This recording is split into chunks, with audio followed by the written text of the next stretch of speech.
So you know what happens to brothers or sisters in this church? That suddenly they're going along great, they're looking to Christ, and they fall into sin, just like the guy Spencer talked about, and suddenly they lost their peace, they lost their joy. Guess what people that lose their peace and lose their joy typically go do? They typically go curl up in a ball in the corner of their bedroom. Maybe not literally, but that's what happens. They become ineffective, they become unfruitful. Why? Because they're led to believe a lie. Now they believe that some offering has to be made or some length of time has to go by. Something has to happen to get them back into the favors of God that they had before they fell into that sin. Brethren, it is so freeing, it's so liberating to just go out and do good works in this world. Yeah, when you have a bad day, confess it. Take it to the Lord. But you can run right into His presence. He's not going to smite you with lightning. Run right into His presence. Boldly approach the throne of grace. The grace just pours out of this thing. Why? From one offering. Grace is unleashed. That blood just speaks all the time. Remember, He's there at the right hand of God on your behalf. That means your behalf all the time. As a believer, don't stay away. Flee into His presence. You see, the most crippling thing in the Christian life is to not go to Christ. It's to not seek His help.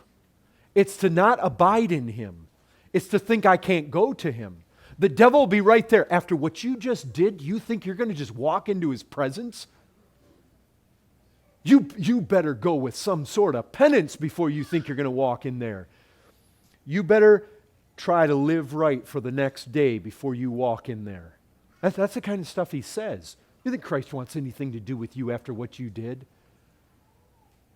But you see, there's no greater argument there than the cross. It perfects for all time those who are being sanctified. It's done. It's a package deal. You trust Him for having forgiven your sin before you were a Christian. If you'll just grasp the reality that the sin you commit tomorrow as a Christian is in the same package, it's not separate. It's not another deal. God doesn't look at it different. It's all together. And back when Christ died on that cross, He didn't delineate between today and tomorrow. It was all together. Just as it was with David and Samuel and Moses and Abraham, all of it. Whoosh, the merit that put away their sin, it was all done in a moment. And so it is for you. If you will rest in that truth, it will take your joy and your peace, your freedom in the Christian life higher. And I'll tell you this, if you're not being sanctified, if you don't see that purifying, holifying work going on in your life, don't presume to think that you've been perfected. And listen, it is appointed unto all men once to die. And your day is coming. And you don't want to play with this. There's only one way for all your sins to be put away, and it better be put away, because if you show up there on Judgment Day, after your appointed time of death, it's appointed for you to face the judgment. And if you know nothing about this sacrifice, taking your sin away, you having looked to Him in faith and having had it taken away, you're in deep, eternal trouble. You will lose your soul, you will lose your all, you will face torment, and righteously so. Your sin is that bad. The glory of God you've trampled on in your sin is that great. God is serious.